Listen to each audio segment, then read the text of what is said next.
Yeah, I'm living my best life. Made a couple M's, you know. Said I'm living my best life. Said I'm living my best life. Hello everybody, welcome back to my channel, Random Opinions, Reaction, and Reviews. And if you don't know who I am by now, you gotta get with the program. Today I'm coming to do a review on the episode that aired on General Hospital today. Today's date is July 30th, so without further ado, let's go ahead and get into it. So, we open up with a scene between Jay Samuel, is what I call him, Jason, Sam, and Danny. And they're in the park, and Sam and Jason is talking, and Danny is playing with his soccer ball. So I guess you guys, Danny is into soccer. So, He kicks the ball off, and Sam tells him to be careful, stay close. And the ball rolls away, and he goes after the ball. And who does he run into? Shiloh. And Shiloh's like, hey, Danny. And Danny didn't, he's just looking at him. And then Jason comes up. And he basically tells Shiloh, stay away from my family. Shiloh tells him, look, what are you going to do in front of your son? And Jason said, look, I will beat you like you stole something. He didn't say it like that. But basically, he said that he was going to beat him up. And then he would explain to his son that he was a bad person and stuff. So all these threats that Shiloh was pouring out, it didn't mean anything to Jason, because Jason's like, look, eventually Danny will understand because he knows that you tried to hurt his mom. So, and when Danny bumped into Shiloh and Jason showed up, Danny was like, did I do something wrong? And it seems like Danny is always asking that. Remember when Steve Burton's Jason came back into the picture, and Drew, who we all knew as Jason at the time, came in and he was like, get away from my son. And then Danny was like, did I do something wrong? Get out. Did I do something wrong? Anyway, whatever, don't mind me. But Jason let him know, like, no, you didn't do anything wrong. Just go to your mom. And then Shiloh gonna say, tell your mom I said hi. Like, dude, you are so out of line for talking to people's kids. Like, that's where people draw the line. Like, you've been getting away with a lot of stuff. You might have done what you did to women. But when you bring somebody's kid in on it, that's when all bets are off. Like, never mess with somebody's kid. Because however they react is however they react. Shiloh has something up his sleeve, and Jason and Sam talk about that. Jason tells Sam that he has a bad feeling, like he feels like Shiloh has a trump card, and they put their heads together to find out what that is. We had scenes today with Kim and Drew, and they're at Aurora, and they're talking about Oscar and how Oscar helped him get his medals and had them delivered to him. And Kim, she's not shocked by this, but she lets Drew know that, look, Oscar, he's seen you as his hero. You're a good man. And Drew is just plagued by his past because he doesn't know what Shiloh knows about him or what he knows about Shiloh. So whenever that medal comes up about him saving Shiloh, he has a lot of questions. So Kim brings up a good point. Maybe we should talk to Tex and find out what he knows. But in Shiloh's flashback memories, Tex was dead. But then we get a scene where Curtis ends up going into Drew's office, and he gets there and Drew's things have been rambled through. And obviously the flash drive is missing. I don't think Curtis knows that at this present time, but Drew knows where he put the flash drive. So then we have this mystery person handing the flash drive to Shiloh. I don't know what Shiloh is trying to keep quiet or anything. Like, I don't know. It would be interesting to find out, but like I said, Billy Miller is going to be leaving General Hospital, so I don't know if they're going to be replacing him, because how can you have a storyline that's just starting and then the actor is leaving? So they must be going to replace him. It will be interesting to see where we go from here.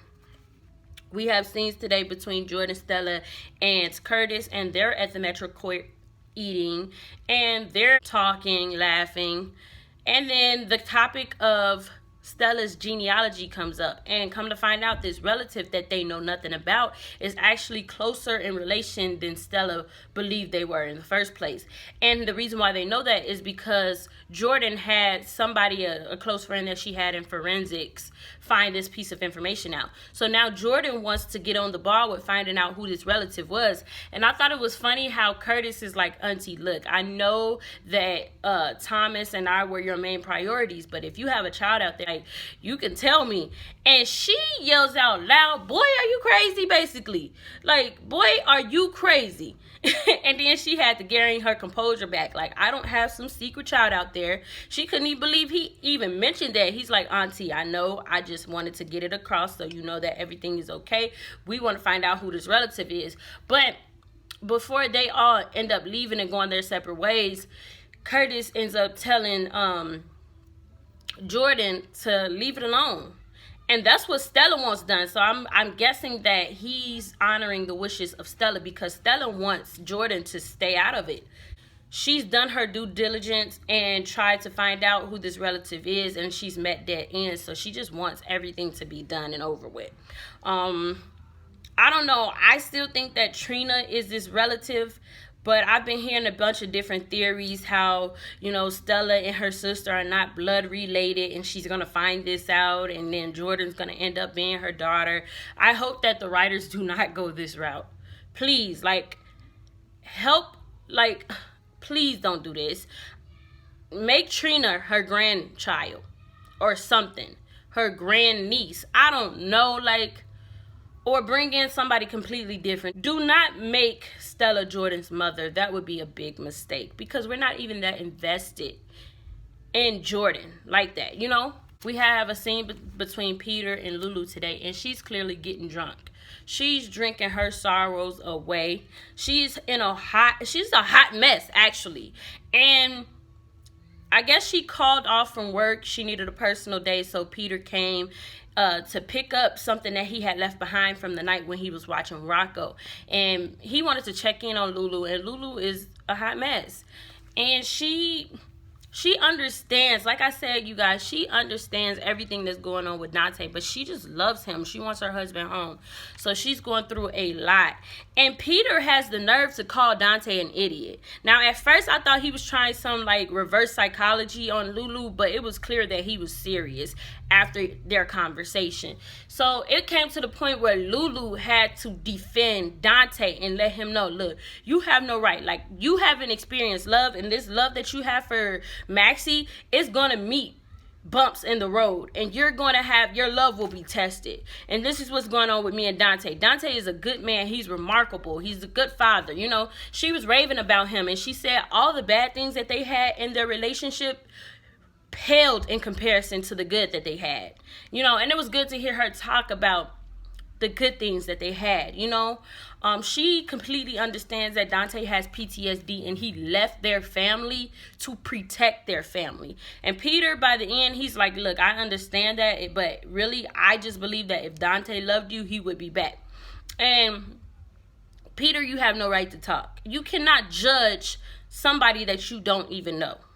And furthermore, you can't judge him at all, because only God can judge. You know, but I get it. He's never had love in his life, so we'll see what happens between him and Maxie, why he want to sit up here and talk about somebody else. Because, one, that's not even your business. Like, you're not even an old friend. You don't even know Dante enough to even judge him as a father, as a husband, anything. Now, I can see if Maxie felt that way, or Olivia, his mother, felt that way, or Sonny, like the closest people to Dante, felt that way. But Peter has no say. He shouldn't even be giving opinions. I thought he was way out of line for what he said. Way. Like, be a good friend to LuLu. Don't criticize her husband. That's the last thing she needs. You know, that's all I'm going to say about that. We have scenes today between Leisl and Valentine. Valentine brings her back to Cassadine Island, and she's going to be staying there. But it's really for Valentine to keep an eye on her, because, you know, she knows the secret about Sasha not really being Nina's. Nina is so happy, you guys. Everything is going good. She has her daughter. She has her stepdaughter. She has a husband. You know, Leisl is still alive. She has nothing to complain about. Plus, everything with work is going good. She's happy. she's in the best place she's ever been. And like Ava said, you guys, look, it's going to be a long way down because all hell going to break loose. And I'm telling you, it's going to happen in September because that's when Nina and Valentine are supposed to get remarried. Sasha comes in and she lets them know that she is going to be staying in Port Charles. And Nina is happy for her. She is elated. And she can't wait to see what Sasha accomplishes from here on out, you know, especially with her relationship with Michael. And Valentine, he starts to come around like, look, it's good that you're here. Like, at first, I wasn't receptive to it, but now I see that you're making the right decision. And so while they're talking, Leisl is outside eavesdropping, and they're talking about what to do with Leisl. And Leisl, clearly she believes that Valentine is the one that pushed her. And then her and Valentine end up getting some one-on-one time. And Valentine pretty much tells her, look, if I wanted to kill you, you would have been dead. I had nothing to do with that push. Nothing. If I wanted you dead, you would have been dead. I love that scene between those two because they're two villains. And Leisl, like, I just freaking love her character. She is something refreshing on GH. You just don't know. Like, some of these characters, they all kind of act the same. But Leisl, she throws around a joke here and there. Like, she's funny. I freaking love her. We have scenes today with Ryan and Ava. Now, I didn't know what Ava had up her sleeve, but clearly it was to pretty much tell Ryan to let her go. I was expecting so much more. That's just me personally. But she begged him, look, Kiki's soul cannot be at rest. She is wandering. She's a lost soul. You have to let me go, and you have to apologize to Kiki. And Ryan, at first, he was indulging in Ava because he thought she was crazy. And Ava's like, okay, you're just playing with me. You don't think I'm serious. And Ryan tells her, look, you're so much better than that. You need to stay in tune with your dark side. You're too busy trying to be somebody that you're not. And he tells her, look, you need to go get some help pretty much. You are letting this woman take advantage of you. This psychic lady, she is a fraud. Kiki doesn't have a soul. She's just gone. He doesn't believe in afterlife, none of that. And Ava tells him, look, you don't have a soul. You know, but your heart belongs to me, and you have to let me go.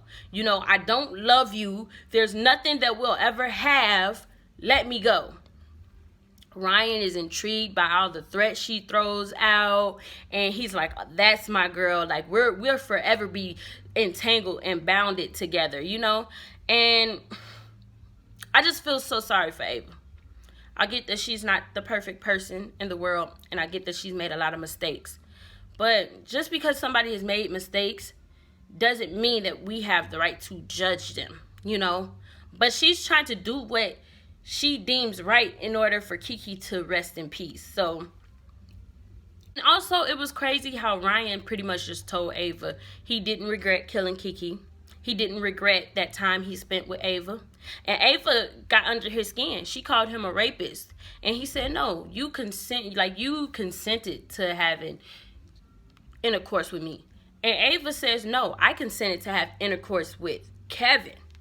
You took advantage of me. And he didn't like that too much. But, you know, they were going back and forth. And Ava, she didn't really get anywhere. I don't know what she thought she was going to accomplish by seeing Ryan. But this guy was in love with her and he killed her daughter. That speaks volumes. He don't care, Ava. You know, he's in love with your dark side. He's not in love with the person that's underneath all of that. You know, Ava's not a bad person. She's just been through some things and it's morphed her into who she is. Whereas Ryan is a bad person. So it's just sad. Yeah, but that was all on today's episode. You guys let me know what was your favorite scene. Don't forget to give me a big thumbs up, like, comment, and subscribe. And you know what? I will see you later, okay? Bye. Hey, I finally made my mind, know that I can't go back broke. They saying that my time up, my back against the ropes. I hustle, got my grind, know that when I made the most. I had faith every night and I never lost no hope.